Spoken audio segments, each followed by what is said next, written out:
윤호가 제가 외국인인 줄 알았던 것 같더라고요. 한국어 잘한다고 칭찬받았어요. 한국인인데. English in my life part 3.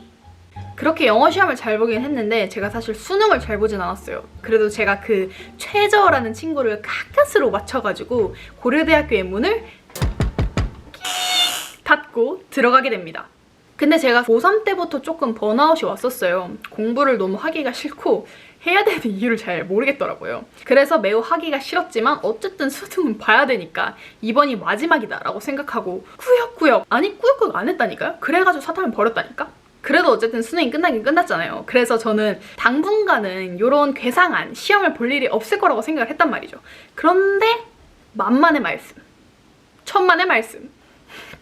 저희 대학교 같은 경우에는 1학년 때 필수로 들어야 되는 교양 영어 수업이 있어요. 근데 이게 레벨별로 수업이 진행이 돼서 대학교에 입학하기 전에 그 레벨 테스트를 봤어야 됐어요. 그래서 레벨 테스트를 딱 보러 갔죠. 근데 너무 하기가 싫더라고. 진짜 하기가 싫었어요. 그래서 그냥 딥슬립을 해버립니다. 정말 쿨쿨 잤어요. 그래서 결국 뭐가 나왔겠습니까? 최하위 반이 나왔죠. 그래서 저는 초급 잉글리시라는 반에 들어가게 됐는데요. 사실 결과적으로 말씀을 드리자면 굉장히 만족스러웠습니다. 제가 고려대에 적응하지 못한 3가지 이유라는 영상에서 말씀을 드렸었는데 제가 대학교를 입학했을 그 당시에 마음고생이 굉장히 심했어요. 특히 공부적인 부분에서. 제가 어떤 수업을 듣더라도 그 수업에서 항상 하위권에 머물러 있다는 생각에 굉장히 스트레스를 많이 받았단 말이에요. 근데 이제 초급 잉글리시만 들어가면 마음이 너무 편해지는 거지. 아카데미 잉글리시라는 수업에 대해 먼저 설명을 좀 드리자면 영어로 하는 기본적인 소양 같은 걸 기르는 수업이에요. 예를 들어 영어로 이메일 쓰기, 에세이 쓰기, 발표하기 그런 걸 하는데 수업은 100% 다 영어로 진행이 됩니다.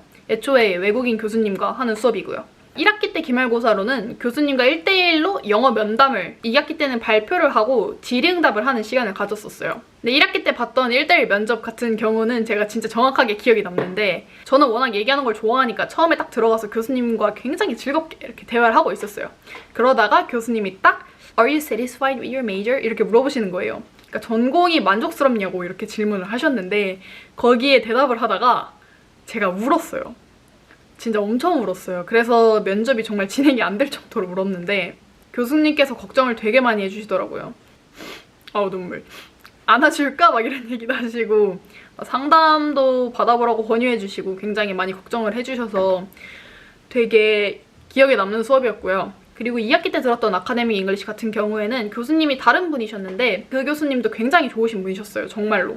사극의 허구성을 제한해야 하는가 마는가에 대한 내용으로 발표를 했었는데 그때 교수님과 했던 질의응답도 굉장히 기억에 많이 남아요. 제한을 해야 되는 사극이 있고 제한을 하지 않아도 되는 사극이 있다고 나는 생각을 한다.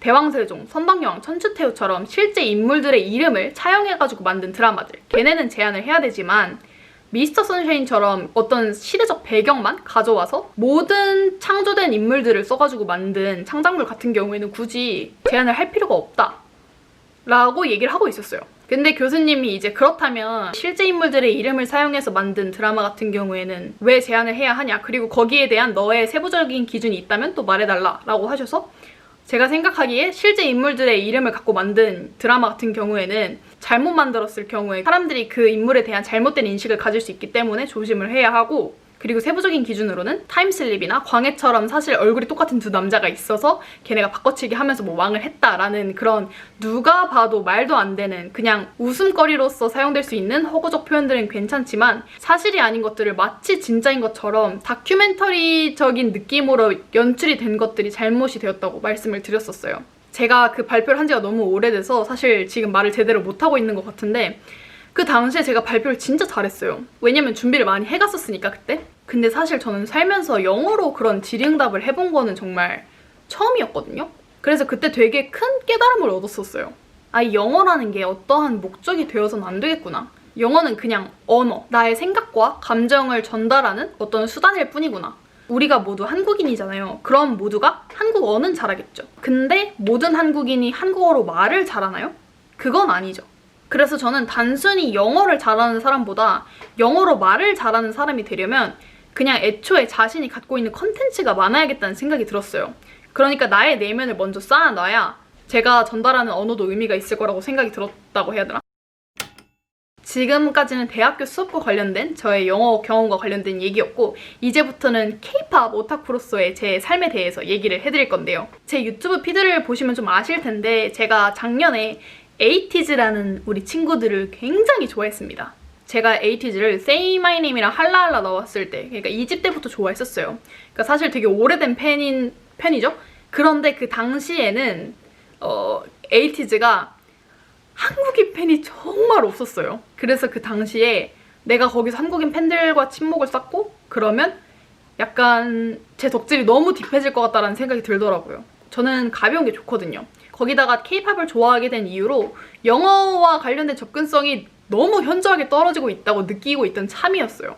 그래서 저는 한국인 팬들이 아니라 다양한 나라에서 온 외국인 팬들과 좀 친해지면서 이렇게라도 영어에 대한 노출도를 높여야겠다라는 생각을 했어요. 그러면 이제 외국인들과 어떻게 친구가 되느냐 하면 어떤 오프라인 이벤트에 가든 꼭 고르드 과잠을 입은 에이티니들이 있어요. 진짜 꼭 있어요. 왜냐하면 K-팝을 좋아하는 외국인들 같은 경우엔 한국의 문화에 대해 알고 싶을 거 아니에요. 그래서 교환학생으로 한국에 오시는 분들이 진짜 많아요. 그래서 저는 어떤 오프라인 이벤트를 가든지 이제 외국 친구들, 외국 언니들과 놀기 시작합니다. 근데 생각보다 정말 영어가 많이 늘었어요. 그러니까 어떤 부분에서 영어가 늘게 되냐면 도대체 마라티즈가 뭐냐라고 물어봤던 친구가 있어요. 그래서 막 영어로 설명을 해주는 거죠. 야, 요즘 우리나라에 마라탕이랑 마라샹궈라는 엄청나게 유명한 핫하고 스파이시한 음식이 있다. 근데 그게 굉장히 맛있고 사람들이 좋아하는데 우리 에이티즈의 무대도 굉장히 핫하고 마라 하기 때문에 그 두 개를 합쳐서 마라티즈라고 부르는 것이다. 이렇게 설명을 해주고 또 뭐 있었냐. 막 손민수가 뭐냐부터 시작해서 하나, 둘, 셋이랑 1, 2, 3의 차이가 뭐냐라고 물어본 애들도 있었고 뭐 어쨌든 저도 영어를 엄청나게 잘하진 않지만 그걸 머릿속에서 계속 돌려가면서 이렇게 끄집어내는 연습을 한 거죠. 그때 애들이랑 얘기를 하면서. 정말 영어 설명을 많이 해준 것 같아요. 그래서 영어가 진짜 많이 늘었어요. 거기다가 학교 교환학생으로 온 친구들이다 보니까 학교에서 만나기도 좋고 K-팝에 딱히 관심이 없는 다른 외국인 친구들까지 이렇게 연결이 돼서 만날 수 있어가지고 되게 외국인 친구를 많이 사귈 수 있었어요. 그리고 제가 팬사인회 영상에서 한번 얘기를 했었었는데 그 팬사 갔을 때 윤호가 저한테 한국어를 왜 이렇게 잘하세요? 막 이랬다 했잖아요. 그게 사실은 왜 그랬던 거냐면 제가 팬사인회장 가서도 외국인하고만 계속 영어로 얘기를 해서 윤호가 제가 외국인인 줄 알았던 것 같더라고요. 한국어 잘한다고 칭찬받았어요. 한국인인데. 그리고 올해 같은 경우에는 코로나 때문에 오프라인 이벤트도 많이 없고 친구들도 많이 못 만나고 이래가지고 영어 사용 빈도수가 굉장히 낮아지긴 했는데 제가 또 올해부터 휴학을 하고 과외를 시작을 했어요. 과외를 하면서 얻는 것도 굉장히 많은 것 같아요. 왜냐면 누군가에게 내가 설명을 할 수 있을 정도로 공부를 해야 그게 정말로 아는 거다라는 말 많이 들어보셨죠? 근데 사실 저도 그렇게까지 공부를 한 적이 딱히 없거든요? 근데 어쨌든 내가 돈을 받고 친구들의 성적을 올려줘야 하고 하니까 그 친구들을 가르치기 위한 공부를 하면서 내가 잘 알고 있었다고 생각을 했는데 사실은 잘 모르고 있었다는 걸 찾아낼 때도 많고 또 제가 중학교 1학년짜리 친구 수업을 할 때 영어 책 윈피키들을 갖고 수업을 하거든요. 그게 되게 쉽고 재밌는 책임에도 불구하고 제가 모르는 단어들이 생각보다 좀 있더라고요. 그래서 수업을 하면서 새로운 단어도 알게 되고 애들도 귀엽고 아주 좋습니다. 이렇게 제가 영어를 처음 배웠던 유치원생 때부터 현재 대학교 2학년인 21살까지의 그 영어 전 여정을 여러분들과 함께 공유를 해봤는데요. 사실 이 영상이 여러분들께 특정한 영어 공부 비법, 영어 공부법을 알려드리고 추천하는 영상은 아니에요. 그냥 영어 공부법 변천사에 따른 제 인생 얘기를 좀 들려드린 건데 이걸로 저 안진희라는 사람에 대해 좀 더 알아가는 시간이 되었으면 해요. 그리고 확실히 영어 공부 측면에서 여러분들이 얻어가실 수 있는 것도 분명히 있을 거라고 생각이 들어요. 그러니까 필요하신 것들은 이렇게 쏙쏙 뽑아가지고 본인한테 적용을 하셔서 사용을 해보시면 좋을 것 같고요. 항상 keep in mind 해야 될 거는 뭐냐면 좋아하는 것과 관련돼서 영어를 해야 된다는 것. 두 번째, 영어 공부는 목적이 아닌 수단이라는 거. 저는 개인적으로 중고등학생 분들이 이 영상을 좀 필수로 봤으면 좋겠어요. 왜냐면 보통 대학교에 처음 들어가서 가장 좌절을 겪는 부분이 영어 회화예요. 그 외고나 국제고처럼 특수한 커리큘럼을 받고 졸업하지 않은 일반계 고등학교 친구들이 굉장히 힘들어해요. 정말로. 그래서 영어 공부는 내신 점수랑 수능 점수가 전부가 아니라는 걸 꼭 기억을 해주셨으면 좋겠어요. 그렇다고 이 두 개가 쓸모없는 건 전혀 아니에요. 내신이랑 수능 공부가 영어 회화에 무슨 도움이 되냐 이런 식으로 얘기를 하는 친구들이 많이 있는데 일반적인 한국 영어 교육의 목적이 의사소통을 잘하는 게 아니에요. 그냥 점수를 매기기 위한 거잖아요. 그렇기 때문에 그것만 공부를 했을 때 영어 회화를 잘하기가 쉽지 않다는 건 저도 동의를 하는데 해서 나쁠 건 진짜 하나도 없어요. 하면 좋아요. 그렇지만 이게 전부가 아니라는 걸 꼭 기억을 해둬야 된다. 아니면 대학교 가서 피눈물 흘린다. 진심으로.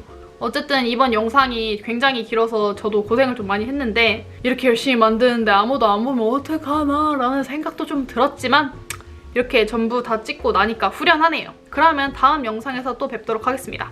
아디오스!